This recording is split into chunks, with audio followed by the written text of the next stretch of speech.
también al derecho notarial, ¿no? Y él indica que es un derecho de las formas, efectivamente, porque el derecho notarial está previsto para darle instrucciones al notario, ¿no? Le da indicaciones al notario permanentemente de cómo tiene que actuar. Entonces el notario, si bien siempre es autónomo, funcionalmente hablando, no depende de las decisiones de otro, sí depende de la ley. Miren ustedes, no depende ni del presidente de la República, no depende de un ministro, no depende de una autoridad específica, del alcalde, del gobierno regional, nada. Es autónomo, es independiente, le puede decir esto no lo certifico, ya veremos en qué casos puede hacerlo también, porque no es que, como ejerce una función pública, está en la obligación de brindar el servicio. Los funcionarios públicos tienen la obligación de brindar el servicio. ¿Ya? El notario ejerce una función pública, pero de manera privada. Entonces la ley va a ir digamos, dándole algunas pautas al notario en qué casos puede rechazar un trámite y en qué casos tiene que admitirlo. Entonces le van dando indicaciones de actuación para que este profesional, conforme a su saber leer y entender, pueda en algunos supuestos decir, esto no hago, esto sí hago. Entonces vamos a ver en qué supuestos puede rechazar. Entonces, derecho de las formas, es claro, porque le da indicaciones permanentes al notario en relación a su forma de actuación, cómo tiene que preparar los instrumentos. Pues pertenece a aquellas formas escritas que requieren la intervención de un funcionario llamado notario. Voy a aprovechar en subir estas láminas a actriz, de tal manera que las puedan tener en sus celulares.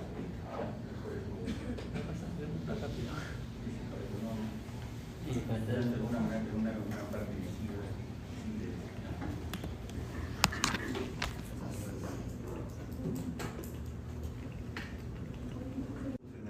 Hay una diferencia muy importante, porque por ejemplo en el sistema notarial administrativo que funciona en Venezuela, Cuba, sobre todo países con tendencia socialista, el notario es funcionario público y depende del aparato estatal, es decir, el Estado le paga un notario. Y entonces, ¿qué pasa? El servicio para la ciudadanía es gratuito. Si usted quiere obtener el servicio notarial, va y paga en el Banco de la Nación por una certificación. Y le lleva el voucher al notario y dice, perdón, no le legaliza, ya, pago. No le abona el honorario al notario, se lo abona al Estado. Y el Estado es el que tiene al notario dentro de su escalafón público. Es un servidor público el notario. Entonces, ahí sí cuadra perfectamente esta definición, si se dan cuenta, funcionario público. En nuestro sistema esto de alguna manera no es así, no funciona así, porque el notario forma parte del sistema notarial latino, que es el más grande que hay en el mundo, con aproximadamente 97, 98 miembros, ya estamos llegando a los 100 miembros, entonces forma parte del sistema notarial latino, en el cual el notario no es funcionario público. El notario es un profesional del derecho y en base a la preparación académica que tiene, el Estado le delega la responsabilidad. Y aquí hay que tener en cuenta un tema fundamental. La fe pública no es propiedad del notario, es propiedad del Estado. Lo que hace el Estado es confiar en un profesional competente, con ética, esa función de dar fe. Pero hay que tener en cuenta siempre que el notario está en la obligación de brindar ese servicio, porque es una función pública que consiste en dar fe. Es decir, si yo voy a un notario y exijo o solicito un trámite, él tiene que concederme ese trámite, salvo excepciones, que las voy a explicar en este momento, aprovechando esta parte de la clase. Digamos que yo voy a un notario, ¿no? Y llevo un documento manifiestamente nulo. Digamos que estoy pretendiendo celebrar un acto y una de las partes tiene cero capacidad, cero. Una persona que no estoy hablando de un analfabeto, un iletrado, sino estoy hablando de una incapacidad absoluta, completa. Dejo de lado el tema de los apoyos y los ajustes razonables, por si acaso. Estamos hablando de una persona que tiene inscrito en registros públicos una incapacidad total y tiene un curador, ¿verdad? Y viene la persona misma que tiene un curador inscrito en registros públicos a querer hacer el acto. El notario está en la obligación de servir a esa persona. Tiene un curador ya designado, un representante legal acreditado, pero él no lo quiere utilizar. Él se siente muy capacitado y quiere hacer el acto. El notario tiene el derecho de poder rechazar el trámite. Sí. Claro que sí, porque si se generaría ese acto sería manifiestamente nulo. Y el notario no puede emitir actos manifiestamente nulos, porque esos van contra la ley. Entonces, primer concepto a tener en cuenta: el notario puede rechazar el trámite del servicio público siempre y cuando sea manifiestamente ilegal, si vaya contra el ordenamiento jurídico. Otro ejemplo: de repente se quiere otorgar un contrato de compra-venta que no tiene un elemento esencial. Si un contrato en general no tiene un elemento esencial, en el caso de la compra-venta, por ejemplo, el precio es un elemento esencial, y el contrato no tiene el precio de venta, ¿el notario está en la obligación de legalizar? No, porque es manifiestamente nulo, le falta un elemento esencial. Distinto es cuando el contrato adolece de un defecto subsanable, como por ejemplo una nulidad relativa o una anulabilidad. Ahí podría intervenir el notario, pero cuando transgrede directamente el ordenamiento no es factible. Otro supuesto: ya salimos del tema de la legalidad. Estamos claros que el notario, cuando el acto es manifiestamente nulo o va contra la ley, no puede intervenir, no debe intervenir y te puede rechazar. Vamos a asumir que una de las partes, o mejor dicho, un grupo de repente señoritas, ¿no?, desean aperturar una casa de citas.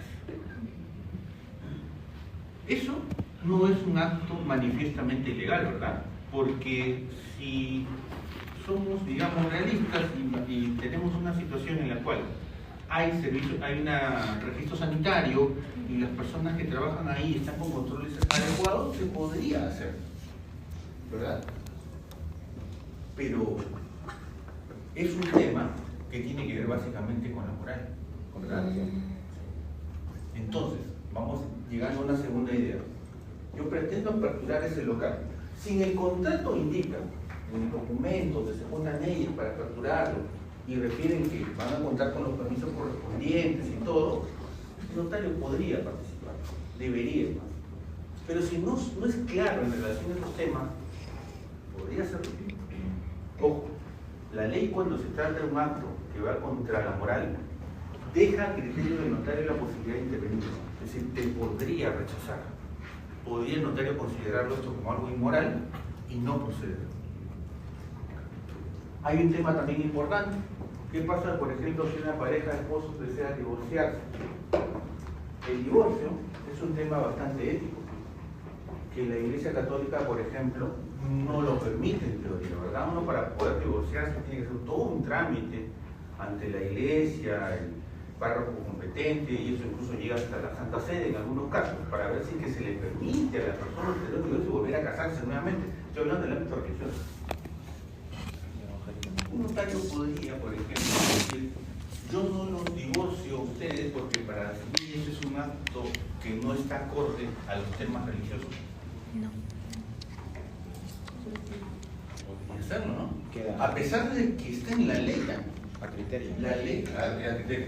Porque la ley, sí, hay una ley específica que la vamos a hablar en el curso de divorcio notarial. O sea, el divorcio notario está habilitado para hacer divorcios.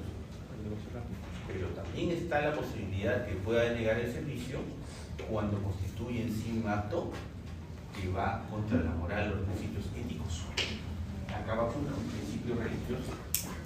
Es un notario que de repente es muy ferviente a los, digamos, estatutos, a los criterios religiosos, ¿no? Podría de repente considerar que eso afecta directamente temas morales y rechazar el trámite. Entonces, como vamos viendo, no siempre pues voy a ir al notario, el notario me va a abrir la puerta, pasa usted, señor, no hay problema, aquí se lleva el trámite como sea. En algunos casos está autorizado a rechazar el trámite, cuando va contra la ley, cuando atenta contra la moral o cuando atenta contra las buenas costumbres. El tema de las buenas costumbres es un tema bastante ético, ¿no? Porque hay tema tiene que ver directamente contra principios rectores del sistema, ¿no? La bondad, la justicia, la equidad, ¿no? Entonces, es tan plagado de conceptos teóricos que podría darse, digamos, caer en una situación así. ¿Está llegando bien? Sí, profesor. ¿Qué pasa?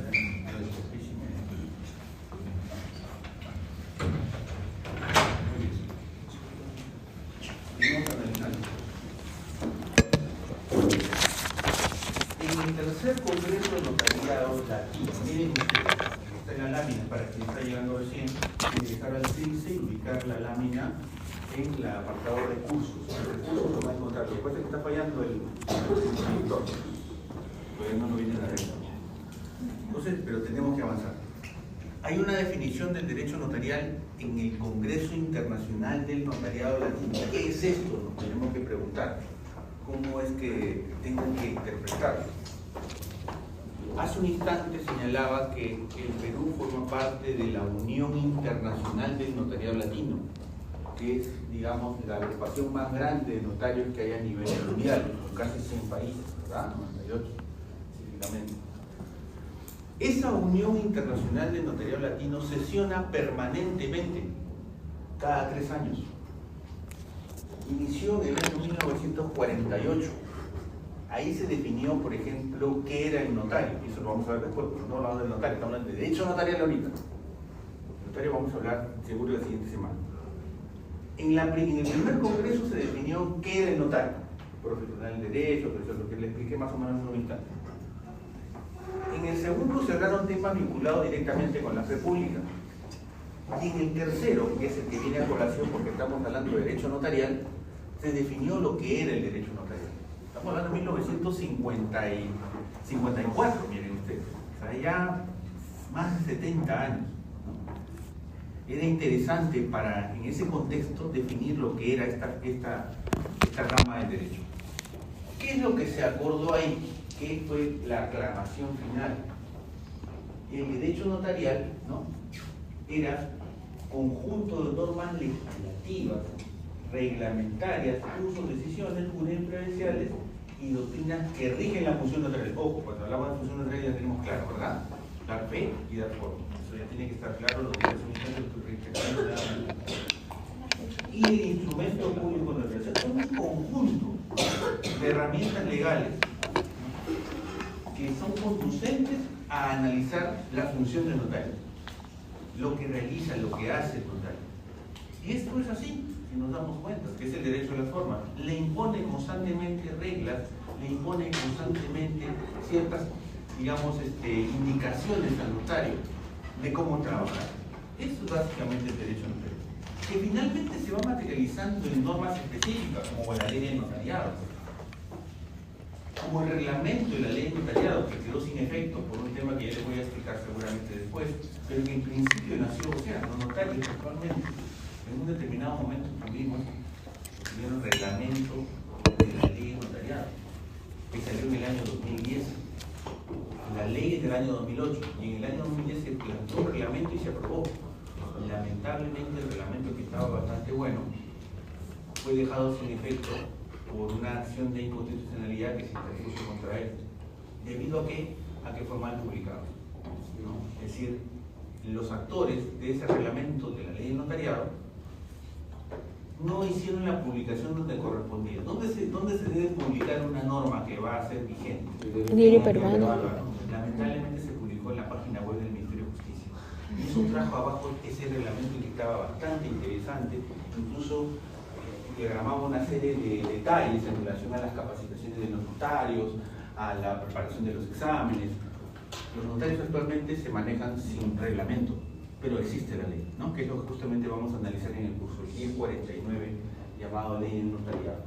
Entonces, ese conjunto de herramientas es llamado derecho notarial, que va a servir justamente para, digamos, orientar la función notarial, consistente en la reforma.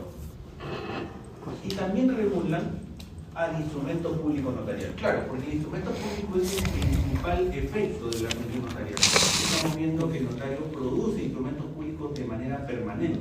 No siempre, ¿no? Porque en algunos casos, por ejemplo, cuando hablemos de una certificación, el notario no está generando un instrumento público. Ahí está simplemente atestando algo que ha visto, que ha escuchado, ¿no? Y lo está plasmando en un documento civil.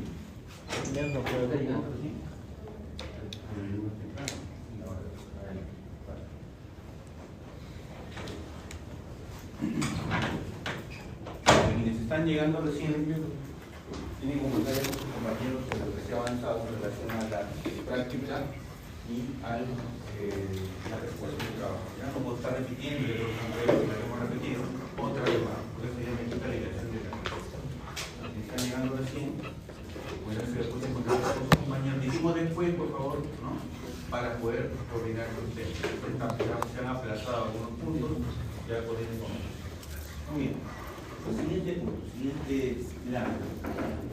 Hay una definición también de Gastón Beña, abogado español, jurista, especialista en notarial. Dice que la función notarial se sintetiza y resume en la producción del instrumento. O sea, ven, el notario, de acuerdo a estas definiciones del siglo pasado ya, ¿no? Eran siempre tendencia a indicar, el notario produce instrumentos públicos de manera permanente. Es su labor principal, pero esto ya ha variado hasta cierto punto. O en todo caso, yo podría decir que se ha, digamos, ampliado las facultades del notario. El notario actualmente ya no solamente es un instrumentalizador, ya no solamente se va a dedicar a lo que es elaborar escrituras. El notario hoy en día resuelve incertidumbres jurídicas, ¿verdad?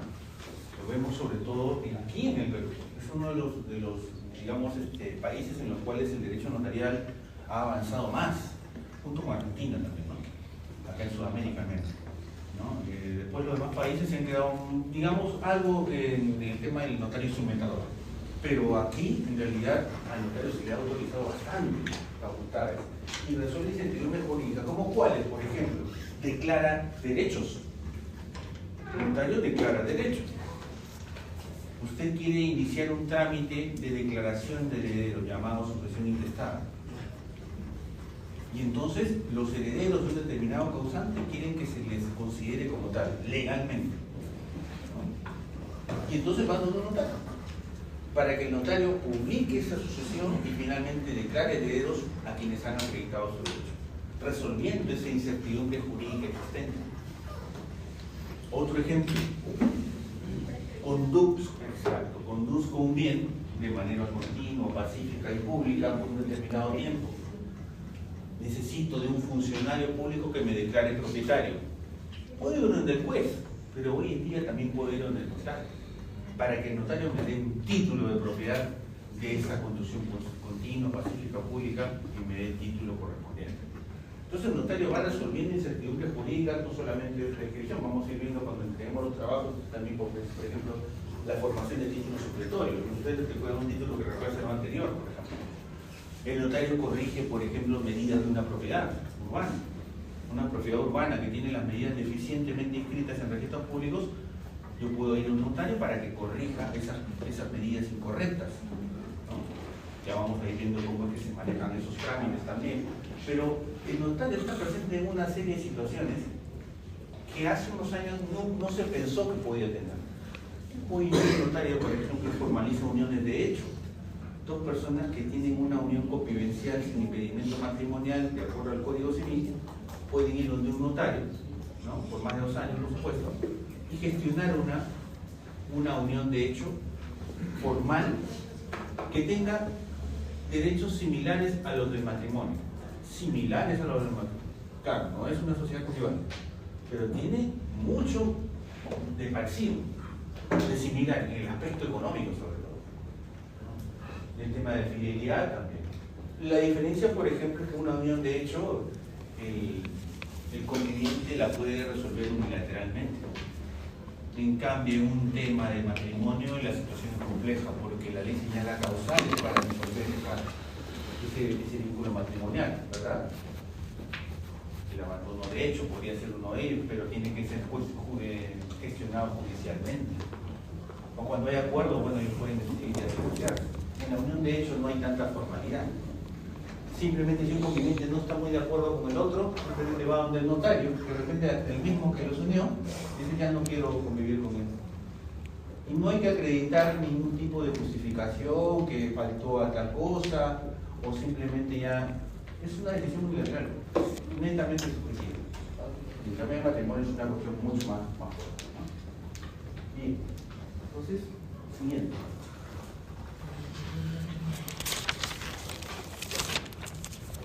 Por esta razón, el derecho notarial se sustenta en el instrumento la piedra Es objeto esencial, principal y final del derecho notarial. Entonces el instrumento, este documento formal que elabora el notario, es el objeto principal y final, de acuerdo a esta definición de Castanto Vélez, ¿no? Digamos, es el ser del derecho notarial. Esta última definición la doy, digamos, unificando los conceptos emanados anteriormente, pero la agrego algo. El derecho es una rama de derecho público, que es interesante. Es una rama de derecho público. ¿Por qué se puede decir que el derecho notarial es una rama de derecho público? Vamos a ponerlo en contexto rápidamente. Como sabemos, la clasificación más importante del derecho está en derecho público y derecho privado. Una de las relaciones más importantes, ¿no? ¿Cuándo se da una relación de derecho público? Cuando enfrente el Estado, ¿verdad?, versus Estado, ¿verdad? Si las dos partes involucradas en un acto jurídico son el Estado, es una relación de derecho público. Si de un lado está el Estado y de otro lado un particular, esa relación de derecho público o privado. Público. Público, se mantiene público. Basta que una de las dos partes sea un ente público, esa relación es de derecho público. ¿Sí? ¿Cuándo entonces será derecho privado? Cuando las dos partes son privadas, nada más. Si una de las partes, repito, es un ente público, esa relación es de derecho público. Vamos ahora a la figura del notario. ¿Quién le da la fe al notario? Lo vimos más temprano. El Estado le delega la potestad de hacer, ¿verdad? El notario ejerce y da fe en nombre del Estado. Está presente el Estado de un lado. Independientemente de quién esté al otro lado, esa relación siempre será de derecho público, ¿verdad? Entonces hay que considerar al derecho notarial como una rama del derecho público, porque siempre estará a un lado presente el Estado, personificado por el notario, que da fe, y de otro lado puede estar una entidad pública también, o puede estar una persona natural o jurídica de derecho privado, etc. Pero en ese caso no es parte específicamente de algún tipo de proceso o algo, simplemente es un ente imparcial, porque debería entonces considerarse el hecho de que sea parte del derecho público si es que el Estado no está en ninguna de las partes, sino que esa fe pública que se le brinda al notario sirve para tener una función imparcial que debería ser la del notario. Pero ten en cuenta que tú requieres los servicios del notario siempre por oración, siempre solicitas al notario su intervención, está presente en cualquier instrumento que tú elijas. Pero no es parte de ninguno. No es parte del proceso, claro, pero la relación siempre será de hecho público, porque tú contratas el servicio del notario. Tú llegas al notario para contratar su servicio. No es independiente, no es que bueno al notario para que él no participe, para que él simplemente sea un veedor y no tome parte en el contrato. Él va a participar certificando esa relación. Entonces, cuando uno entra en relación con el notario, su relación siempre va a ser de derecho público, no es privado. Por eso manejémoslo de esa manera. Muy bien. Ahora, regula la función notarial, que lo hemos explicado, la fe y la forma, la teoría del instrumento público, requisitos, conjunto de requisitos, imposiciones legales que pone, digamos, el sistema notario al elaborar instrumentos, y finalmente, el último tema, la organización del notariado.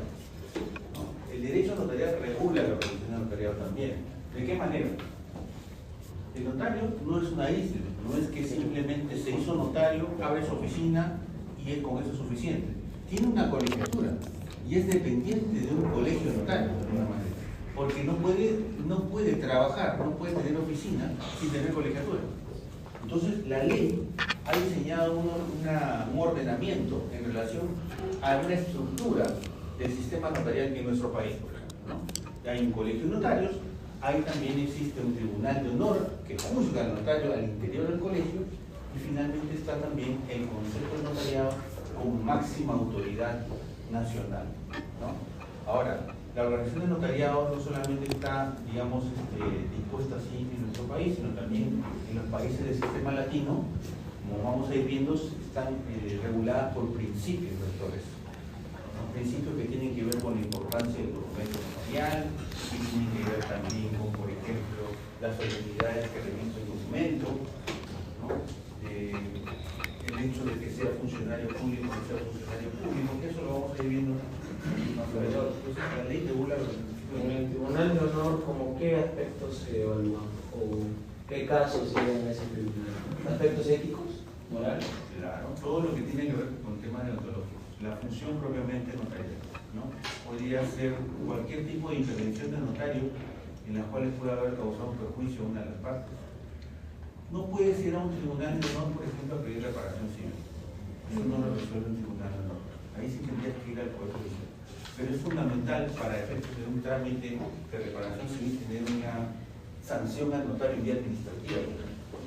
¿Es sometimiento a un procedimiento disciplinario que pueda conllevar a una inhabilitación? Exacto.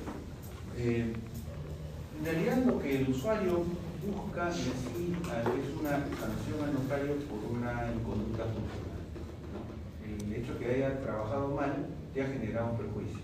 Entonces lo primero que busca es que se sancione ese notario por la mal accionar y después, obviamente, si es que eso te ha ocasionado un daño severo económicamente, por ejemplo, con esa resolución administrativa llevarla al Poder Judicial para buscar reparación civil. Es básicamente el camino, ¿no? Porque son pocos los que en realidad solicitan solamente una sanción para que esto quede ahí, sino lo que se busca es que con esa sanción administrativa decidida por un tribunal especializado ya pueda el juez solamente solicitar ya prácticamente. Este es el daño, ¿no? Ya ocasionado porque ya está resuelto. Ahora eso corresponde a indemnización. Porque ese es el punto, ¿no? La responsabilidad del notario no solamente es el ámbito administrativo, y eso ya vamos a tener que ir apuntando también. La responsabilidad del notario se da en tres frentes: civil, penal y administrativo. Usted puede accionar en los tres campos. Si en algún momento usted es un usuario de algún notario, afecta sus derechos severamente, puede ir de manera conjunta, copulativa, a los tres escenarios.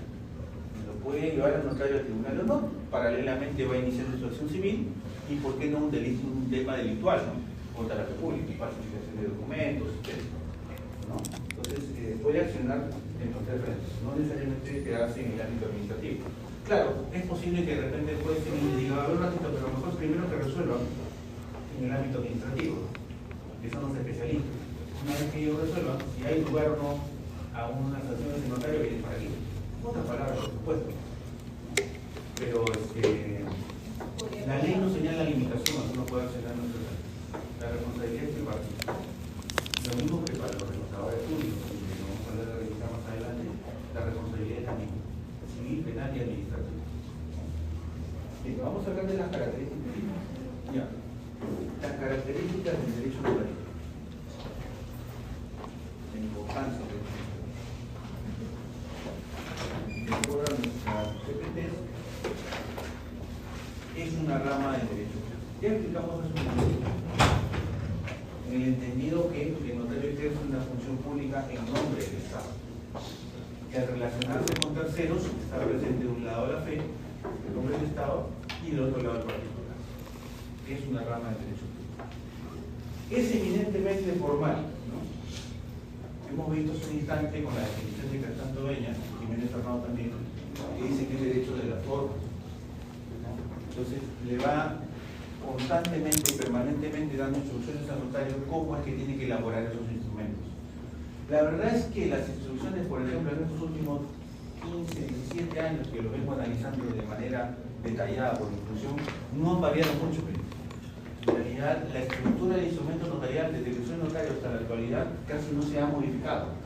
Son las mismas que tenía el decreto legislativo, por ejemplo, 26.002 a las que tiene el 1049. No ha cambiado mucho, siempre se pide la introducción de todo civil, ocupación, domicilio, nacionalidad,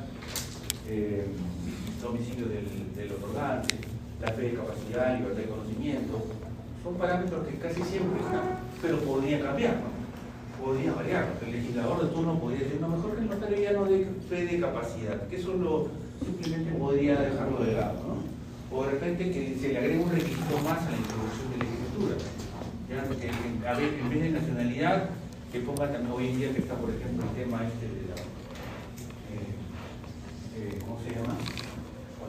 El ingreso de ¿cómo se llama? De extranjeros, pasivo, permanente, ¿no? Que se consigne la condición de residencia. Porque eso también es un tema juzgado, específicamente, ¿no? Que eso se consigne también en la introducción de la escritura pública. La ley no lo señala, el notario podría solamente indicar de nacionalidad colombiana. Se acabó. Pero el legislador uno podría decir que consiguen también el tipo de residencia que tiene en el país para los extranjeros. No lo dice. Actualmente basta que el notario ponga simplemente la nacionalidad de la persona que está contratando, es en este caso colombiano, ¿no? Pero son decisiones del legislador en gran parte, pero no suelen variar demasiado. Entonces el derecho de la forma, el derecho notarial que impone determinadas reglas de actuación del notario, sobre todo cuando eleva escritura pública, cuando hace instrumentos protocolares, es permanente. Se puede modificar de acuerdo al criterio del legislador. Pero claro, como pertenecemos a un sistema latino, hay ciertos parámetros básicos que no pueden cambiar. Por ahora no les puedo hablar mucho de sistemas notariales porque eso lo vamos a analizar en clase.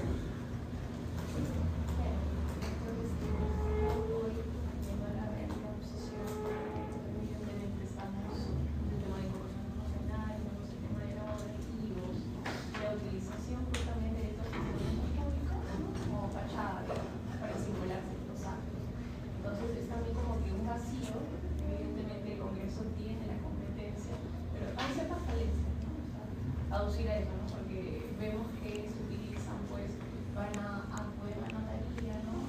A poder hacer alguna empresa, formalizar son cositas Claro. que podrían evaluar también. Sí, por supuesto. El tema es que podrían merecer también. Hay un punto aquí, ¿no? Que si el sistema se pone muy rígido también con un notario, la contratación sería más difícil de dar, no sería tan, digamos, lo que se busca es una contratación masiva, ¿no? Favorecer la contratación. El sistema está orientado a favorecer la contratación. Si ponemos determinadas reglas exigentes al notario, se desalienta, se limita, se haría más larga la emisión de un instrumento público. Entonces, siempre se tiene que sopesar, ¿no? Por un lado, favorecer la contratación, alimentar la contratación, pero también de otro lado está la seguridad jurídica. Entonces, tiene que haber un justo medio, ¿no? Requisitos, pero no al extremo. No le podemos decir, por ejemplo, indicar al notario que antes de, por ejemplo, se me ocurre, ¿no?, hacer una escritura pública de constitución de una empresa, analice, digamos, qué otros actos empresariales ha hecho esa persona, por ejemplo. Tendría que pedirle a registros públicos un informe detallado para comenzar, ¿no? ¿Cuántas empresas ha tenido esta persona anteriormente? Y si en alguna de repente la llevó a la quiebra. Entonces, si han sido objeto de compra-venta. Claro, definitivamente hay que proteger, hay que garantizar la seguridad de todos, pero también hay que considerar que la contratación se tiene que favorecer. Esa visión legalista, o sea, desincentivaría. Sí, por supuesto que eso limitaría mucho y serían trámites mucho más largos. Y en realidad lo que se busca es que hoy en día la propiedad de una empresa la tenga que medir, ¿no? Por ejemplo, ¿no? Eso es lo que se trata. En el tema de registros públicos constantemente se propaganda, inscripciones en 24 horas. Y lo que se busca Un notario también en el día. y necesariamente lo que se busca con ese instrumento es utilizar por un proceso judicial que demora mucho más. Entonces el hecho de que le pongan más trabas desnaturalizaría el propósito real quizás de lo que es el instrumento notarial.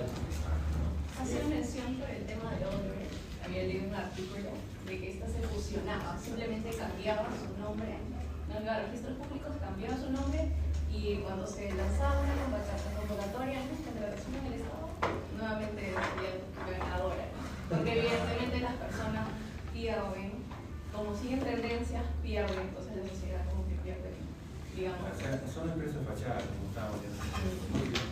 Quizás se fusionan con otras para adoptar una denominación distinta. Como una persona natural X, que incluso de repente es parte del accionariado de esta misma, y crean una empresa de tercera.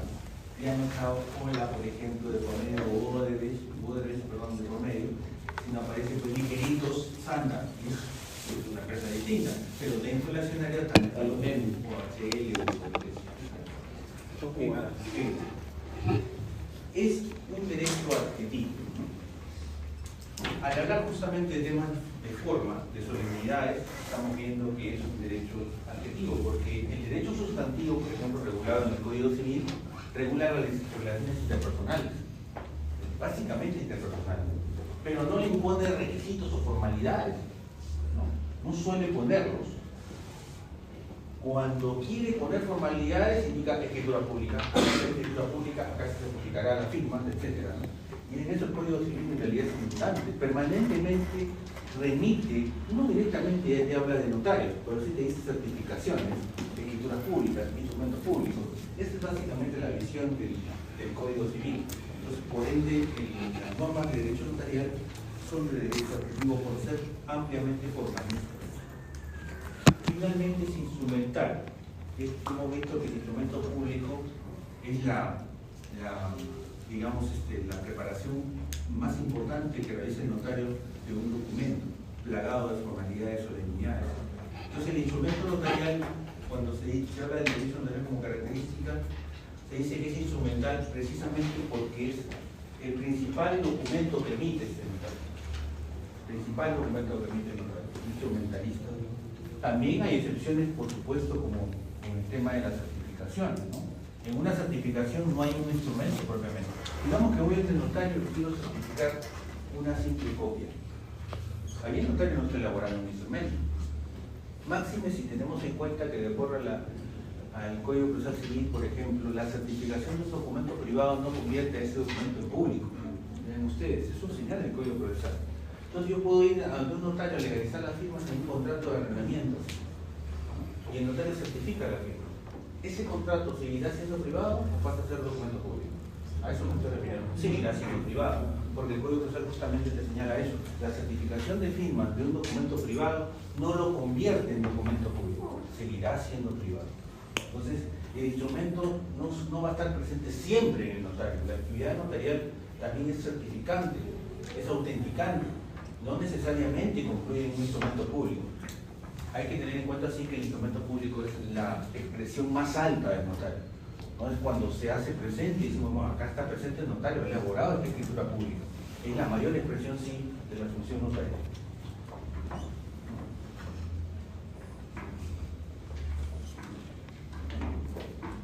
Hablemos un poquito de los principios del derecho notarial. Y acá está presente el tema de la fe. Cuando hablamos de fe de manera genérica, es una creencia, ¿no? Es básicamente aceptar de que algo podría ocurrir por la confianza en algo. La confianza también, una confianza colectiva en algo que puede ocurrir. Y pongo sobre el tapete el tema de la fe y creencia religiosa. Para los católicos, incluyo, ¿no? Tenemos la esperanza que algún día Dios va a venir a la tierra. Esa es la creencia católica. Otros podrán discutir, no, pero no es una teoría en realidad matemática, yo creo que esto es así, se creó de esta manera, etc. Son temas bastante, digamos, sencillos, ¿no? El punto acá es que en la fe creencia, por ejemplo, uno está confiando que algo va a ocurrir más adelante sin necesidad de verlo. Yo no lo veo, no solamente leo los libros, la Biblia, ¿no? De vez en cuando, pero sí conozco algunos artículos, por ejemplo, en este caso no apartado. Y entonces es esa confianza, creencia que algo va a ocurrir por solamente la expresión, la manifestación de algo. Llevémoslo al ámbito jurídico, que es lo que nos interesa. En el caso de la fe que impone un notario, yo confío que lo que él está refiriendo es cierto, por el solo hecho que lo refiere una persona llamada notario. Yo confío en que el documento que él ha elaborado ha ocurrido realmente como él indica. Si un acta extraprotocolar de presencia él refiere que estuvo presente aquí hoy a las 6 de la tarde, yo tengo que asumir que eso ha ocurrido así. Y así lo impone el sistema, no solamente porque lo creamos nosotros. El sistema a la persona que hace pública como una autoridad, sea juez, sea fiscal del ministerio, sea registrador civil, sea registrador público, sea notario, cuando hablamos en general de un instrumento público, tengo que presumir que ese documento tiene fe. Tengo que presumir que es un documento cierto, que realmente ha ocurrido como ahí indica. Lo mismo pasa en el fuero de notario. Cuando hablamos de fe pública notarial, tenemos que presumir que ese documento elaborado por el notario realmente guarda correspondencia con la realidad, que realmente ha pasado como él indica. Pero ¿qué pasaría? Vamos a poner un era de frente. Si el notario o ese documento notarial premunido de fe pública no guarda correspondencia con la realidad, ahí ya viene otro punto. Eso puede ocurrir también, ¿no? De hecho, en algún momento ha ocurrido, por eso es que hay notarios que han sido destituidos en alguna oportunidad, porque faltaron a la verdad, porque indicaron que la persona estaba acá frente a mí y nunca estuvo en el extranjero, estaba fallecido. ¿Uno podría cuestionar? Sí, puede cuestionar. Entonces, vamos llegando a la conclusión de que la fe pública es una presunción, ¿no? Juris tanto, porque admite el problema contrario, no es libre de ello, ¿sí? Entonces, la fe pública es una presunción juris tanto porque todos tenemos que reconocer que ese acto que tiene fe pública realmente ha ocurrido así. Tenemos que presuponer eso, pero no significa que necesariamente lo tengamos que aceptar, porque si en un determinado momento ustedes como abogados, próximamente lo van a hacer, identifican que ese documento notarial premunido de fe pública no guarda correspondencia a realidad, una prueba evidente, una prueba concreta, imaginemos que ese acta de presencia que refiere el notario que estuvo presente acá, la señorita, la identificó y hay un documento de migraciones que dice que ella estaba en los Estados Unidos. Tenemos un instrumento público que certifica una cosa y un informe de migraciones que nos dice otra cosa. No solamente eso, sino que de repente está en el extranjero y ya murió, ha fallecido, perdón, disculpe, pero ya falleció hace un año. Y el notario indica que estaba presente acá hoy. Ya son dos elementos contundentes que demuestran que esa persona no pudo estar aquí. Certificado de función y un documento que salió del país hace 3 años. Y el notario certificado que hoy, 18 de septiembre de 2025, estaba acá. Esa prueba de fe, que aparentemente era real, está cuestionada por sendos documentos que dicen lo contrario. Estoy poniendo un ejemplo rápido, ¿no? Porque así podrían haber muchos casos en los cuales sobre todo se enfrenta un instrumento público versus otro instrumento público. Por ejemplo, el acta de función de una persona. El acta de función de una persona se plasma en un instrumento público llamado acta de función. Es un instrumento público que le emite un registrador civil. Podría enfrentarse un acta de función versus un acta de presencia notarial. ¿A cuál hago caso? Tendremos que ir al Poder Judicial para buscar la nulidad de ese instrumento notarial, en caso que nos afecte, por supuesto, porque se ha faltado a la verdad. Entonces, pero en principio, para efectos de la clase, la fe pública protege ese instrumento notarial. Nos hace presumir a todos de que es real, que es cierto, que así ha ocurrido. A no ser que nosotros como abogados detectemos que hay elementos contundentes, sobre todo instrumentos públicos, que atacan, que contradicen, que colisionan con lo que indica en ese documento notarial.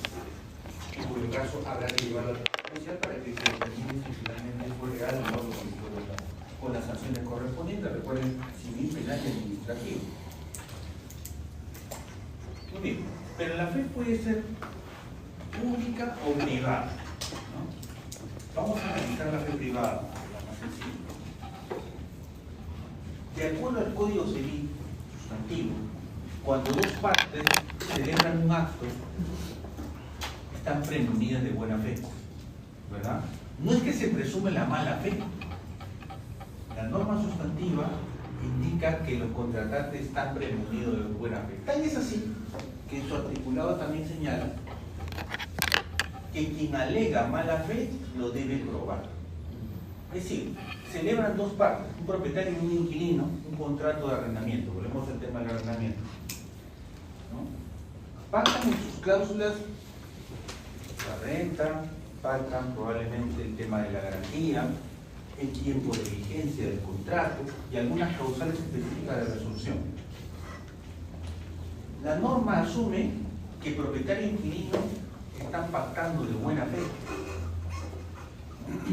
No asume que el propietario quiso engañar al inquilino porque el inmueble se iba a destruir y estaba a punto de derrumbarse. Ojo, es una obligación de todo propietario mantener en el curso del bien al inquilino. Es una obligación del Código Civil para el propietario. No estaba previsto de que el inmueble se iba a derrumbar. Ya lo sabía el propietario. Y no obstante, a sabiendas de que su vivienda estaba en muy mal estado, que probablemente al día siguiente que él la entregara al inquilino se iba a derrumbar, le alquiló el bien al inquilino. La norma parte de la premisa de que ambas partes estuvieron actuando con buena fe. No que el propietario sabía del engaño, ¿no? Y a pesar de eso, le entregó el bien al inquilino. Entonces, la fe privada siempre está premunida de un concepto moralizante llamado buena fe. En cambio, la fe pública, que es el otro concepto a tocar, tiene un parámetro también relevante,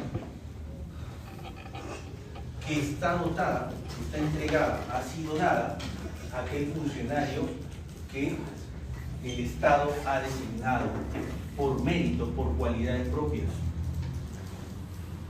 Y todo lo que esta persona, este funcionario, este servidor, este profesional del derecho, genera, se tiene que presumir como cierto y como auténtico. Cierto y auténtico.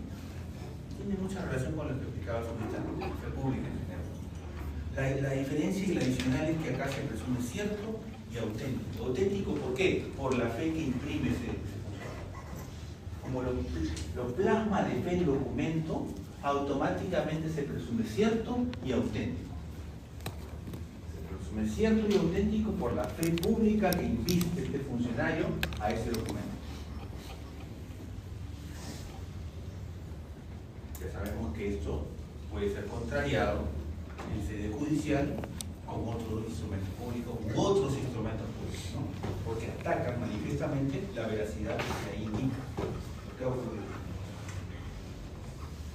Bien, también está como un principio del derecho notarial en el tema de la forma.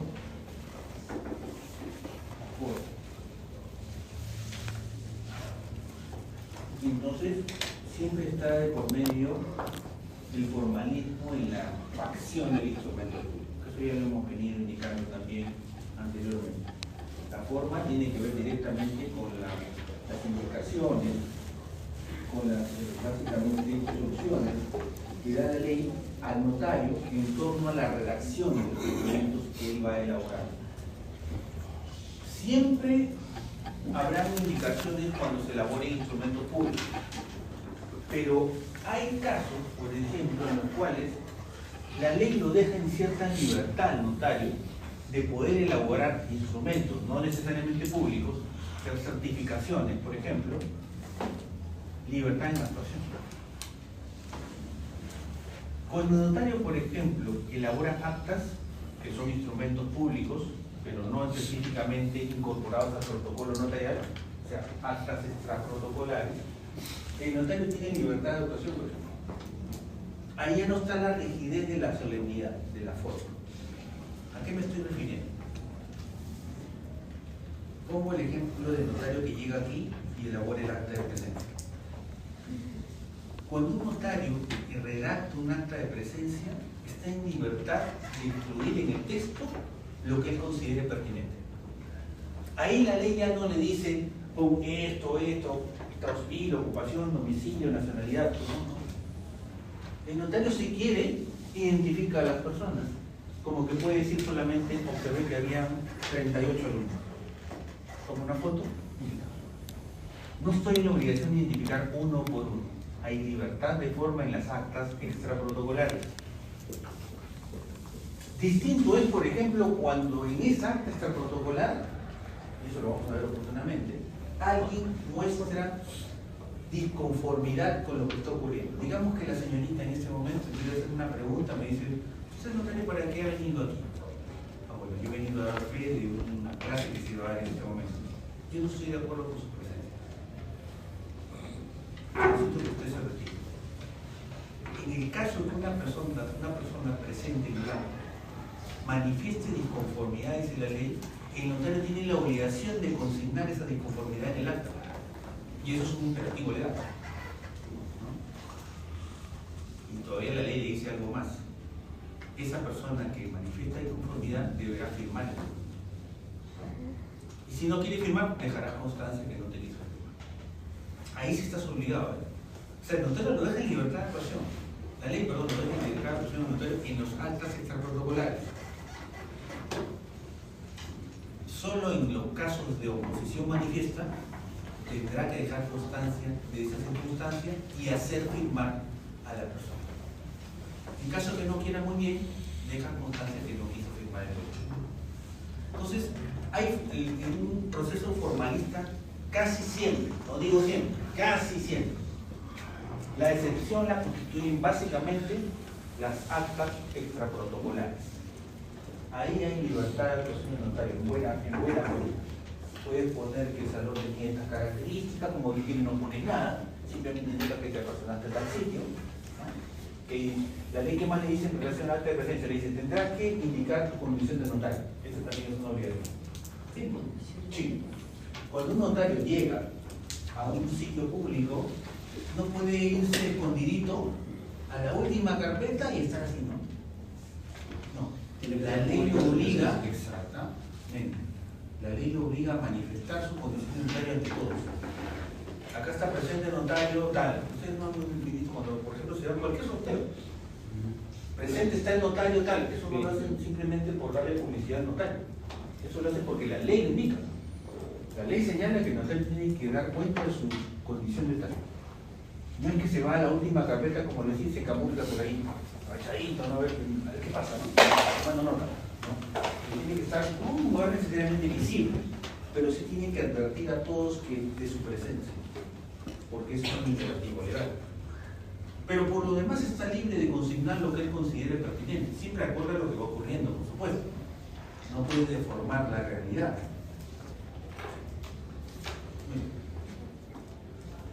Otro concepto que tiene que ver con el principio de derecho es la autenticación. Muy bien. Entonces, la autenticación es una consecuencia, como un resultante de la fe que tiene el notario. Como tiene en sus manos la fe, la manifiesta en un documento. Y ese documento se convierte en auténtico. Entonces, la autenticación es una expresión de fe. La autenticación es una expresión de fe del notario. ¿Sí? Una consecuencia de la fe. Porque al tener la fe en sus manos, cualquier instrumento que pase por ellas se convierte en auténtico. Porque está premunido de certeza. De certeza. Auténtico. Real. Cierto. Se encuentra también el principio de inmediación. Inmediación. Cuando hablamos de inmediación, tenemos que ponernos en el caso de dos contratantes que van donde un notario, o de una persona que quiere hacer un documento y van donde el notario. Y en este caso, el notario automáticamente tiene que tomar contacto con las partes. Ahora, algunos dirán, pero yo iba a la notaría de acá y yo nunca he visto al notario, me atiende la secretaria. El tema es que la ley notarial prevé la existencia de colaboradores. Sí, pero ojo, la función es personal. El hecho que el notario cuente con asistentes no significa que el asistente puede firmar en nombre de él. El colaborador lo que va a hacer es de repente apoyar al notario en la gestión, en el trámite, en el sellado, en la impresión del papel, del propio instrumento tal vez, pero siempre el notario supervisando el. Entonces, porque este principio de inmediación alude a la cercanía que tiene que existir entre el notario y las partes que realizan el trámite. Cercanía, proximidad entre el notario y la persona que otorga el acto jurídico. Cercanía entre el notario y la persona que solicita una simple certificación. Porque yo voy a un notario no siempre a hacer una escritura. Yo voy a un notario también a de repente pedir que me certifique la firma en una declaración jurada. Hasta incluso en esos documentos también está presente debe estar presente este principio de proximidad del notario con las partes contratantes. ¿Y esto con qué finalidad? La ley en este aspecto, los conceptos de regularidad se explican de alguna manera por el hecho de que el notario puede identificar la real voluntad de las personas. ¿Cómo podrías atestar que una persona está de acuerdo con un documento X, puede ser una venta de una maquinaria, si no tienes contacto con las partes? Difícil, ¿no? Tú podrías certificar que es él, pero no puedo certificar que el señor está de acuerdo con el contenido. Y de alguna manera de lo que se trata es de que el notario guarde correspondencia, en todo caso corrobore que la persona que ha suscrito ese documento está de acuerdo con el contenido del mismo. Sin responsabilizar del contenido, por supuesto, porque la ley, específicamente el capítulo 104 de la ley de notariado, señala que el notario no asume responsabilidad del contenido del documento que certifica. Pero eso no significa, no implica de que no verifique o que se abstenga de verificar que el usuario está de acuerdo con el contenido de ese documento. Porque de repente ni conoce lo que está haciendo. Llega a la notaría y quiere firmar un contrato de suministro de bienes, el hombre no sabe ni siquiera cómo se llama. ¿Cómo podría aceptarse una certificación así? Para eso justamente que se aplica este principio de mediación. Es importante, ¿no?, que haya cercanía entre el notario y el usuario. En cualquier participación, salvo que se trate de una copia simple, ¿no?, en la cual pues, ahí no hay mucho que hacer. Porque una certificación de copia, acá está el original, acá está la copia, lo corrobora al momento de firmar. Pero en cualquier acto que implique, digamos, una manifestación del usuario, la inmediación es fundamental. La cercanía, la proximidad entre notario y las partes.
Se extralimite, por ejemplo, a hacer datos de disposición que se quieran pasar, compraventas, donaciones, etc.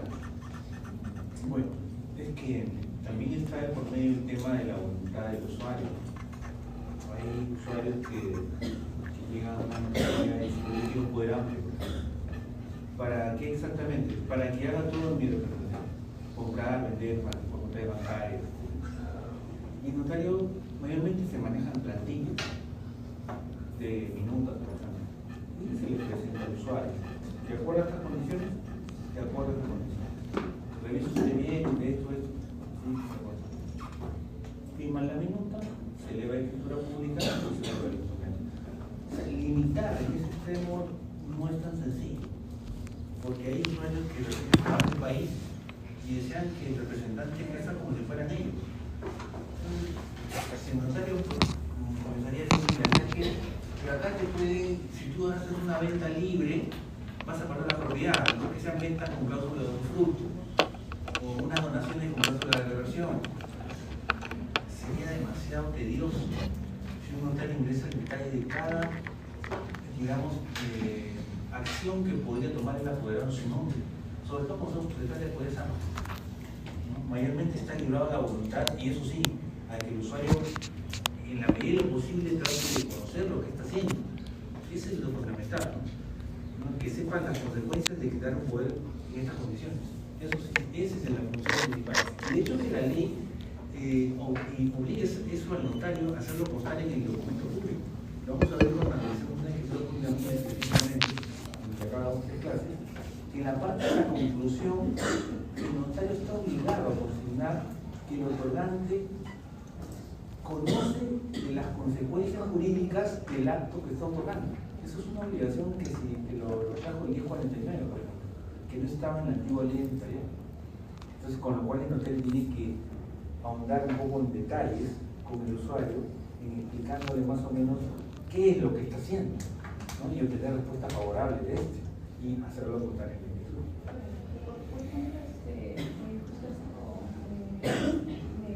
Direccionaba al sistema, por ejemplo, del sistema bancario, ¿no? Por ejemplo, en los temas de préstamos colectivos y las cláusulas generales que son muy abiertas, ¿no? O sea, se pueden interpretar de muchas formas.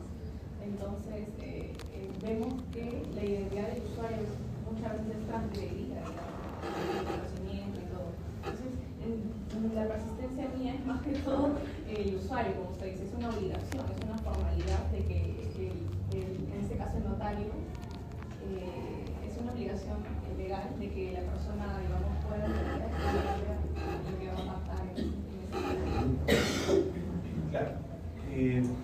Frente a una situación que implica un crédito bancario, es aún más difícil, exacto, porque las minutas que generan los bancos son minutas de 10, 12 hojas, y ahí sí se hace bien difícil explicar detalle por detalle al usuario. Claro, lo que se hace a veces es un testigo apoye en ello. No, a veces cuando yo lo contrato muy complejo, de difícil naturaleza, solicito un testigo de esta, para que ese testigo colabore en brindar información al usuario también, aparte de la comodidad. ¿Por qué? Porque son demasiados temas que están involucrados ahí, demasiadas situaciones en las cuales se pone el banco frente a un crédito, que hacen que sea una minuta extensa, con una serie de conceptos de muy difícil entendimiento hasta para un abogado, imagínate. ¿Qué será para un usuario que de repente no maneja nada de temas jurídicos? Entonces, de hecho que es un tema bastante complicado a veces, cuando se trata de contratos muy complejos, ¿no? Explicarse de su usuario. Pero este principio justamente habla de eso, esa proximidad que tiene que ver entre notario y partes, sobre todo en el otorgamiento de documentos públicos protocolares, escrituras públicas, lo que ha citado la compañera. No para una certificación simple tal vez, pero sí en documentos de real importancia. Vamos al siguiente. Otro principio del derecho notarial, rogación. ¿A qué alude el principio de rogación? La rogación la vamos a encontrar también en un principio del derecho registral. O sea, este principio hay que familiarizarnos bastante, porque lo vamos a ver en la actividad notarial y en la actividad del registrador. ¿Qué implica la rogación? El pedido, la formulación de una solicitud. Al notario siempre le tenemos que pedir el servicio, no rogar propiamente como el término parece, rogar, no es una súplica, simplemente es un requerimiento a un profesional para que intervenga dando fe en un determinado ámbito. Esta solicitud, esta rogatoria, también la maneja el registrador. Un registrador prácticamente, digo prácticamente en su oportunidad, voy a explicar porque hay una o dos excepciones en la que el registrador sí está obligado a actuar de oficio. Pero el registrador también se maneja en base a la rogación. ¿Dónde está la rogación para un registrador? En la solicitud del asiento de personación, cuando se llena el formato de inscripción. Ahí está la rogación contenida. Señor registrador, empiezan los formatos. Si usted inscribir en la partida número tal, la compra-venta que se acompaña. ¿No? Entonces la rogación es un principio de requerimiento, de solicitud, ¿no? Hacia el funcionario, en este caso el notario, para que intervenga en una acción de público. Ahora, hay una acotación importante en torno a la rogación, puede ser más del examen. La rogación no siempre es escrita. La rogación puede ser verbal. ¿Okay? De que tener en cuenta. La rogación no siempre es escrita. La rogación también puede ser verbal. Pongo ejemplo. Cuando voy a certificar la firma de un notario, la firma en un documento simple, tengo que llenar un formato aparte. Mire, simplemente me identifico ante el ayudante del notario, el mismo notario, y le presento el documento. Quiero legalizar la firma aquí, por favor. ¿De acuerdo? Documento, huella biométrica. ¿Listo? ¿De acuerdo con el papel? Sí, de acuerdo, lo hemos leído, estamos listos. Perfecto. En algún momento llené un formato aparte. Entonces la rogación no siempre es escrita. Es la única Puede excepción. ser verbal. Hay otra. Voy a explicar una o dos más. No hay problema. Otra, voy a certificar una fotocopia. Llego con el original de un acta de función y quiero realizar una copia porque me la pide el mío. Original, copia, certifíquenme la copia. Otro ejemplo de una rogación que puede ser también verbal. Podría ser una certificación simplemente de una autorización de viaje. El notario extiende autorizaciones de viaje, ¿verdad? Cuando un menor va a viajar al exterior del país, requiere una autorización de viaje.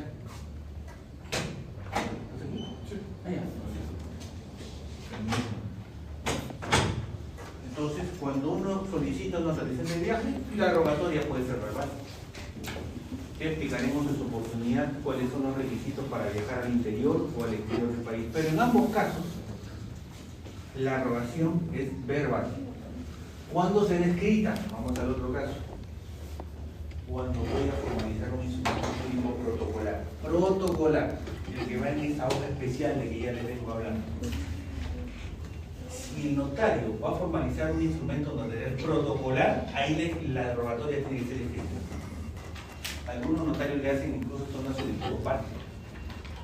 La mayoría de los cuales estudio, por ejemplo, esa rogatoria para hacer una compraventa en escritura pública, la constan en la propia minuta. En la propia minuta, donde está el contrato de transferencia, se dice, señor notario, así empieza la minuta. Señor notario, si vas a extender en su registro de escrituras públicas una compraventa que celebra vendedor tal, comprador tal, y tiene todos los sectores. Y al final tiene un colofón también. Agregue usted, señor notario, lo que sea de ley y remita los pactos respectivos al registro público. Así se cierra una minuta. Como inicia, señor notario, eleve escritura pública ese contrato con este contenido y al final agregue, señor notario, las cláusulas de ley y remita los partes pertinentes al registro público. De la petición. Claro, ahí está la rogatoria, en su máxima expresión. ¿Me dan cuenta? Le estoy solicitando al notario que haga ese documento. Un notario que no verifica esto podría ser susceptible de responsabilidad menor, pero habría responsabilidad porque no se ha cumplido con un principio importante que es la rogatoria. El usuario podría decirle, nosotros no le hemos pedido a usted que haga escritura pública. No, pero mi firma está al final, su firma está en la escritura. Pero no se lo hemos solicitado. El pago lo hizo un tercero. Usted le da escritura pública y nosotros no estamos de acuerdo con él. Porque se vulneró un principio del derecho notarial, el pedido, el requerimiento formal. Cuando es instrumento público, entonces, siempre tiene que estar la rogatoria contenida en la misma. Otro tipo de instrumentos extrapotocolares pueden obviarse la rogatoria escrita, pero verbal siempre tendrá que ser. No hay forma de que un notario pueda ir a buscarlo uno a su casa. Doy servicios notariales, a ver qué es lo que tiene usted para legalizar. No se ve. Uno va al despacho del notario y solicita que actúe el notario en determinada función. No a la inversa. No es que el notario va y solicita. Eso también es transferente, es interrogatorio. Hay que esperar en su despacho que se solicite el servicio pertinente. Muy bien, rogación entonces. Si hay una pregunta sin presencia. Consentimiento. ¿Qué implica el consentimiento? Bien. Hace un momento estábamos conversando el tema de los contratantes en relación a la voluntad contenida en el documento. El notario tiene que, de alguna manera, antes de imprimir su sello certificante, tener la certeza de que las partes están de acuerdo con el contenido.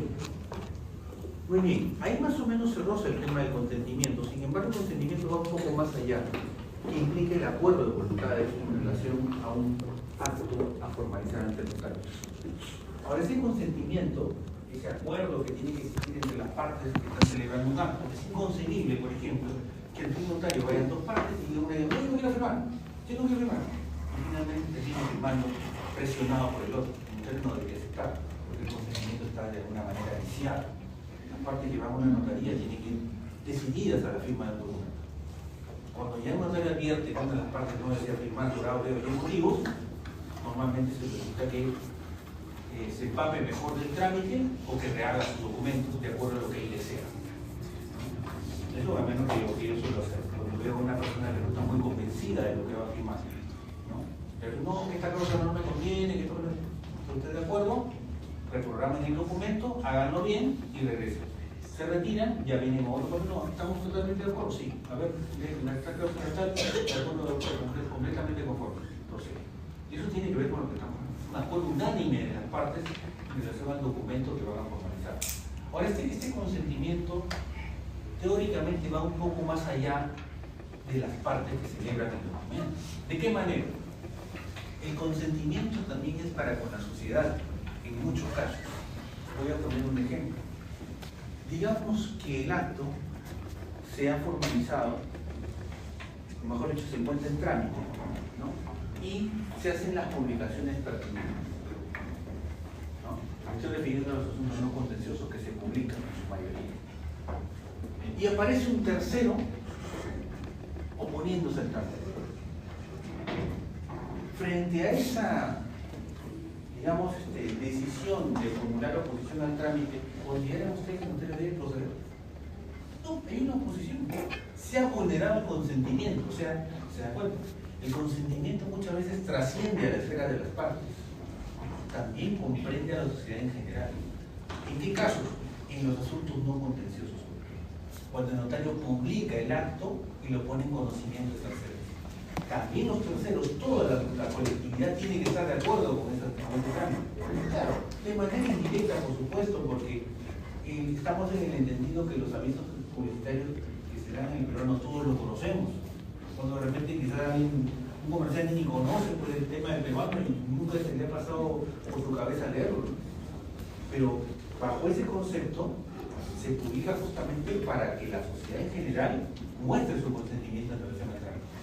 El consentimiento no solamente ataca a las partes, concierne a las partes, sino también comprende a la colectividad en general. Sobre todo cuando hablamos de asuntos no contenciosos que son publicados en el periódico oficial. Doctor, si existía un plazo formal para contradecir este plazo, Sí, estaba. claro, hay plazos para contradecir, que no son iguales en todos los casos, lamentablemente. No es que la norma es que todos los asuntos no contenciosos son 10 días hábiles, no. Y eso justamente radica la dificultad de nuestro segundo examen parcial, porque ahí va a haber un poco de plazo. Y nos vamos a tener que aprender cuándo hay 10 días hábiles, cuándo hay 15 días hábiles, cuándo hay 25 días hábiles, porque justamente ahí está la dificultad. La ley no ha previsto que se tenga que respetar un plazo único en todos los asuntos no contenciosos, lo cual sería muy sencillo también, ¿no? Ha dispuesto, lamentablemente, que son plazos distintos. Por ejemplo, para una rectificación de partidas, yo tengo que esperar 10 días hábiles, tengo 10 días hábiles para poder oponerme después de que ha ocurrido la publicación. Otro ejemplo, para una sucesión intestada, que es algo muy común, son 15 días hábiles lo que tiene la persona para poder oponerse a un trámite como estos. 15 días hábiles de que se publica, por si acaso, para ubicarnos mejor, de que sea la publicación en el diario oficial. No debe que el notario reciba el trámite, el notario lo puede recibir el día 18, pero la publicación sale el 30. Cuenta desde el 30, desde el día que se publica en el diario oficial. Cuando sale la publicación, 15 días hábiles. ¿No? Rectificación de partidas 10. Patrimonio familiar, 10 días hábiles. Prescripciones adquisitivas de inmuebles, 25 días hábiles. Para que le toque un tema, este tema, de hecho que lo vamos a discutir un poco sobre ese plazo, porque hay una norma reglamentaria que señala el 30, pero ¿qué vale más, una ley o un reglamento? La ley señala que es 25 días hábiles, ¿no? Y eso lo vamos a discutir con el grupo que le toque este tema, porque hoy vamos a sacar los temas, estamos diciendo, y que hay alguien que se va a llevar este tema, de la previsión adquisitiva de dominio de inmuebles y de vehículos también, ¿no? También está incluido eso. Muy bien, entonces consentimiento.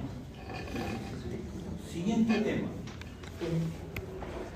Siguiente principio, nos quedan dos para irnos a principio. Siguiente principio, unidad de acto. Unidad de acto. ¿A qué se refiere con esto, doctor? Unidad de acto. La unidad de acto implica que un instrumento público debe iniciarse y concluirse sin intervalo de tiempo. Sencillo. Un instrumento público notarial debe iniciarse y concluirse sin intervalo de tiempo. Bueno, aparentemente con la definición está sencilla, ¿no? Empieza notario, termina notario, firma. Creo que no hay mayor duda ahí, ¿no? Pero ¿qué pasa si hay un supuesto importante que impide que el notario pueda concluir el documento? Vamos a sumar un supuesto importante, eso después que de un ratito estoy con hambre, voy a tomar una gachosita con un sanguchito, ¿no? No, eso no es importante. Para eso no tiene que prepararse previamente. Igual las partes.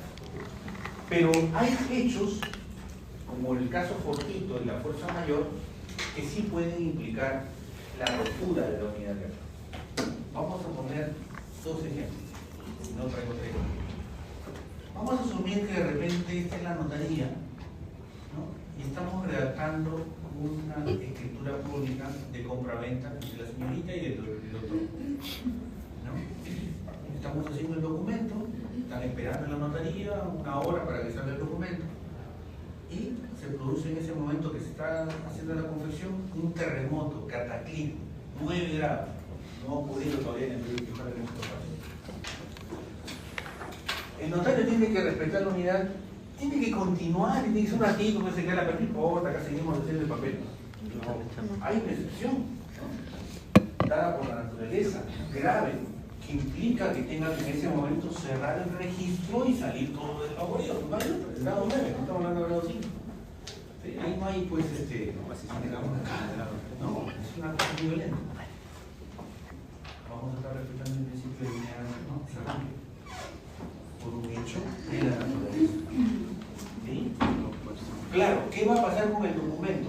Vamos a asumir que el documento subsistió o prevaleció al evento sísmico.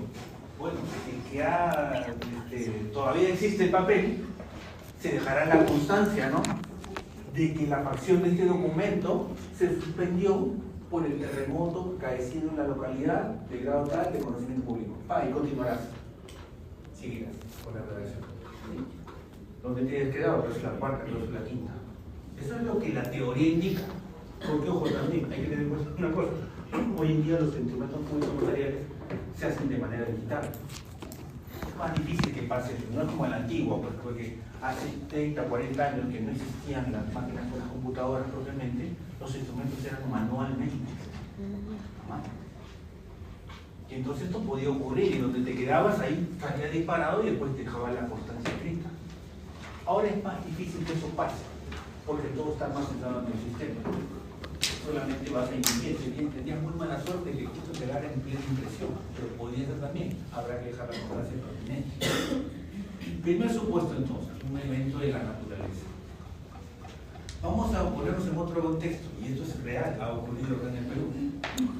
Ustedes deben haber tomado conocimiento de las revueltas que hubieron en provincias en relación al tema de Pedro Castillo, ¿verdad? Cuando se estaba por refugiar el gobierno, que no sí, que esto en Ayacucho fueron fuertemente, digamos, asediadas estas ciudades por revueltas sociales, ¿no? Revueltas sociales que exigían que todo el mundo parara su labor. Y de hecho esto ocurrió en Ayacucho. Y pasó porque a un notario, bueno, nosotros en realidad tenemos un chat grupal, así como nosotros tenemos un chat de la clase, hay un chat nacional también. Y justamente se dan cuenta de estos hechos. Y un notario de Ayacucho justamente alertó, mandó videos al grupo de notario nacional, dando cuenta de que esto había ocurrido en su oficina. Y en el video se veía muy claramente estos fascinerosos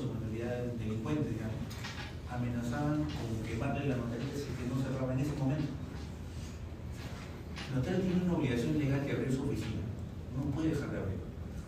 Pero él lo acusaba a los demás notarios dando cuenta de que tenía que cerrar porque mire esto que está pasando. Y se veía como claramente los individuos estaban por puertas afuera, ¿no? Y él lo veía de un segundo piso, como estos estaban afuera, que cierre, y prácticamente las galoneras listas para tirarle a la oficina sin que no hacía nada. ¿Creen que en ese supuesto, por ejemplo, estuviera elaborando una estructura? ¿Es que el práctico espera que voy a terminar mi documento? No. Definitivamente eso podría alterar tranquilamente la unidad de acto, porque es una violencia social, una fuerza física irresistible, ¿no? Que está afectando directamente el funcionamiento de la labor notarial. Entonces, estas son dos excepciones claras que pueden implicar que la unidad de acto se rompa, ¿no? Caso fortuito, fuerza mayor, fuerza física irresistible o un evento de la naturaleza, los dos que le acabo de explicar. Ahí la unidad de acto se puede romper, precisamente, justamente, porque son temas que no puede controlar el notario desde su fuera, no lo puede controlar. Pero siempre dejando constancia de lo ocurrido. No es que lo pasas por alto, imprimes tranquilo, siempre dejando constancia de que la facción se ha suspendido por tal motivo. Y luego continúa. Eso permite la ley. La ruptura de la unidad de acto siempre por caso de fuerza mayor, dejando constancia en el documento de las circunstancias. Y finalmente, el último principio, el de protocolo. Muy bien.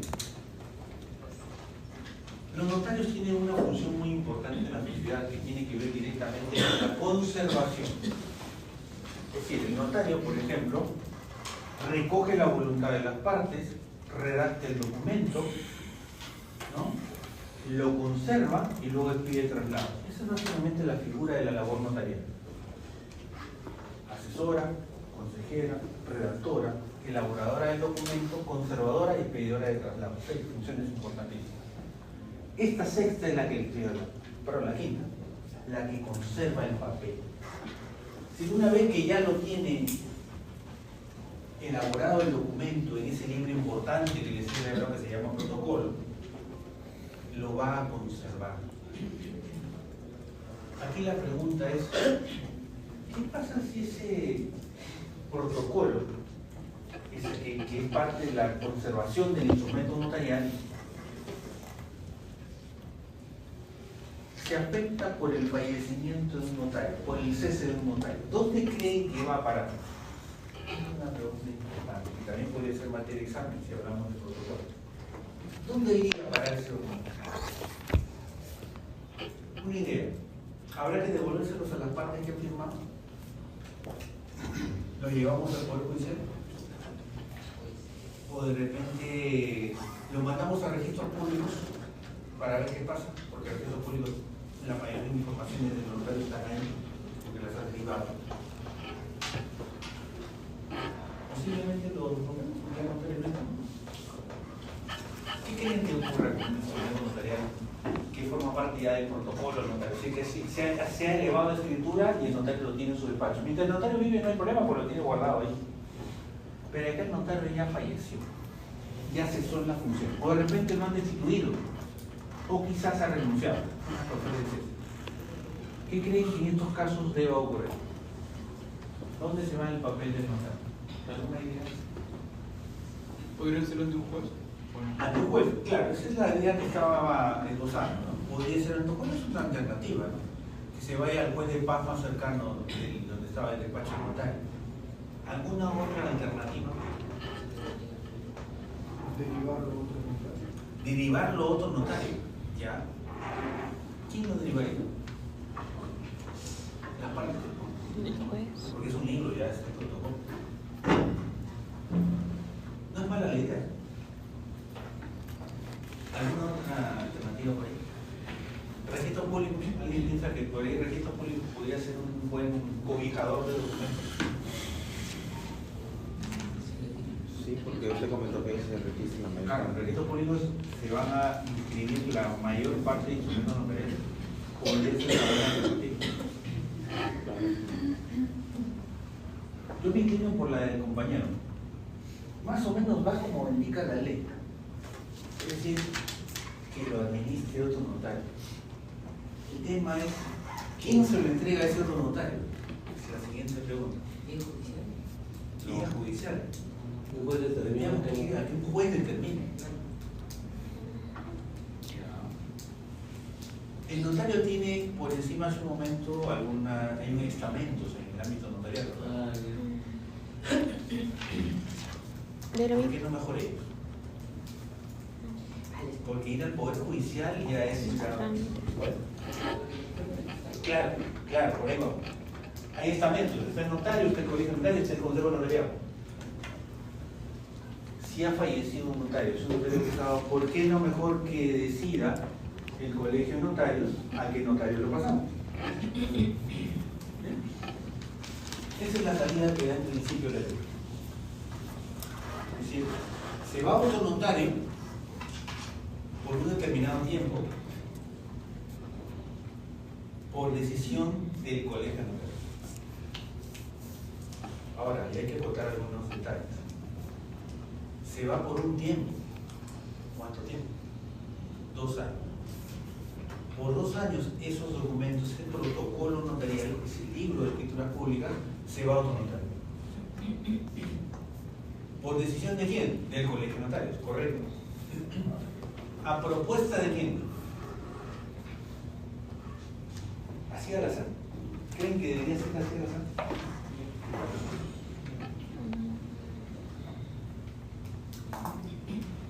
A propuesta del notario que cesa. ¿Y si murió repentinamente? ¿Y si murió repentinamente? A propuesta de los herederos. Ojo, el heredero lo que va a hacer es proponer nomás a quién debería ir. Quien decide es el colegio. Si él cesa voluntariamente porque se va, él puede proponer otro notario. Siempre tiene que ser próximo, cercano. ¿Es necesaria la propuesta? Sí, es necesario. A pesar de que no acojan la propuesta. Sí, claro, a pesar de que no acojan. Voy a poner un ejemplo. Quizás ha sido directivo, como le expliqué la semana anterior, muchos años en el colegio de años. O sea, de los 16 años que tengo notario, 13 he sido directivo. Dentro de ese cargo, una vez estuve como fiscal del colegio de notarios de Ancas, se presentó un supuesto en el cual un notario, no voy a decir su nombre, de la Sierra, específicamente de Ancas, se iba a retirar, iba a cesar en la función. Olvidar, iba a retirar, ya se iba a ir. Y él había previsto, por ejemplo, que se iba el 31 de diciembre de 2025. Y como la ley señala justamente que esa propuesta del notario que se va a retirar, él mandó una carta al colegio y decía, aplicaba el artículo pertinente del notariado, y él proponía que su despacho, sus protocolos no pasaran al notario vecino, sino que se fueran a otra localidad próxima. Y esto porque él se tenía una tirria con el otro vecino. Así, bueno, nada, serio. Y entonces le digo, pónganlo a cualquier notario de Ancash, incluso me lo propuso a mí, a un colega de Mornell, en Chipote, pero no se lo entreguen a este sujeto. Que mi archivo vaya a parar a cualquiera, pero menos a él. Al final tenía que resolver el colegio nacional. La junta directiva que estaba ahí justamente como jefe. Y lo que soltó fue por aceptar de alguna manera la voluntad de él, a pesar de que de alguna manera perjudicaba a la sociedad, porque hay que tener en cuenta que el protocolo notarial también es un conjunto de contratos ya que se celebró a esa comunidad permanentemente, sobre todo en lugares alejados, donde hay uno o dos notarios. Pero se tomó en cuenta por encima la voluntad del notario que se pasó a la localidad más próxima, que estaba como a unos 20 kilómetros. Así funciona. La custodia de estos legados, de conservación de estas actas, está sometido a algunas Quiero cerrar solamente el esquema para terminar la idea nomás. Una vez que entonces se designa al notario administrador, por eso estos 2 años que les indiqué, cuando transcurren los 2 años ya tiene otro destino, no se va a quedar con ese notario administrador. Pasan finalmente al Archivo General de la Nación. Ese es el destino final. O sea, si ustedes quieren buscar el protocolo de un notario cesado acá en Chimbote, por ejemplo, hace unos años, Ludovico Montañez, por ejemplo, un notario que ejercía acá en el centro de Chimbote, hasta hace 5 años aproximadamente, eso ya está en el Archivo General de la Nación. Ya no hay que buscar, preguntarle al colegio notario dónde está, sino que eso ya está en el archivo. Porque pasados esos 2 años, el Archivo General tiene la obligación de recoger ese acervo de notario administrador. Y ahí quedarán para siempre. En nuestro caso, Ancash se encuentran en el archivo regional, con sede en Huaraz. Acá no hay unidad de archivo regional. Hay el sector, pero los documentos notariales del archivo regional de Ancash están en Huaraz, en la capital. ¿Sí? Para cuando en algún momento de repente desean ver un notario fallecido, antiguo que hubo acá, en alguna oportunidad, hay que ir para allá. ¿Qué me decías, perdón? Ya, el tema de la protección. ¿Cómo se llamaba el archivo de Ancash? ¿Qué?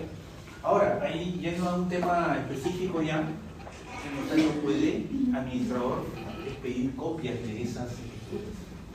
No es que guardas solamente el libro, guardas el libro, pero puedes pedir copias de ese documento, y eso tiene un costo. De repente algún cliente, un usuario de esa escritura antigua necesita un nuevo testimonio, una nueva copia, se la pide al notario administrador. Y él le va a emitir un nuevo documento. No es que lo tiene guardado para que esté ahí nomás. El notario actúa, incluso puede ser que de repente algunos de esos documentos no se hayan inscrito en su oportunidad en registros públicos, y el notario administrador puede remitir esos documentos a registros públicos. Claro, él autoriza solamente el parte notarial, no autoriza una nueva escritura. Quiero que tengan en cuenta siempre. Se supone que esos instrumentos que maneja ese notario administrador ya están firmados por las partes y están firmados por el notario que en su oportunidad lo hizo. Lo que hace el actual notario administrador solamente ve lo que ya está realizado, certifica que es idéntico y lo manda a registro, ¿no? ¿Qué pasaría en la práctica si ese documento no está firmado por una de las partes? No puede emitir un tratado, porque falta la firma de un contratante, por ejemplo, o falta la firma del notario de repente. El notario que en su oportunidad debió firmar esa escritura no lo hizo. ¿Qué pasa ahí? ¿Lo podrá hacer el administrador? Sí lo puede hacer, pero tiene que recabar resolución expresa de su colegio notario. El colegio notario le tiene que dar una resolución expresa para decirle, autoriza ese instrumento, de acuerdo a tu responsabilidad. Porque yo le digo, por ejemplo, me tocó ser administrador ya varias veces, también de archivos de otros notarios. Ahí sí tienes que revisar el archivo anterior para ver si la calificación de ese notario fue buena. Porque imaginemos que ese notario calificó mal. Hizo una escritura, hay un test de legalidad que tiene que hacer y lo hizo de mala manera. Esa escritura está ahí porque está, pero en realidad no debía estar. Es un acto manifiestamente nulo. Bueno, la responsabilidad tendrá si el notario que firma ese documento. Claro, él asume. Exacto, él asume toda esa carga. En el supuesto que no esté firmada. Si está firmada no hay problema, porque solamente actúa como un certificador de la copia. Lo que está ahí simplemente es certificado humano. Pero si no está firmada por las partes, menos por el notario, ahí sí la responsabilidad se le lleva al administrador. Muy bien, ahí vamos a parar entonces.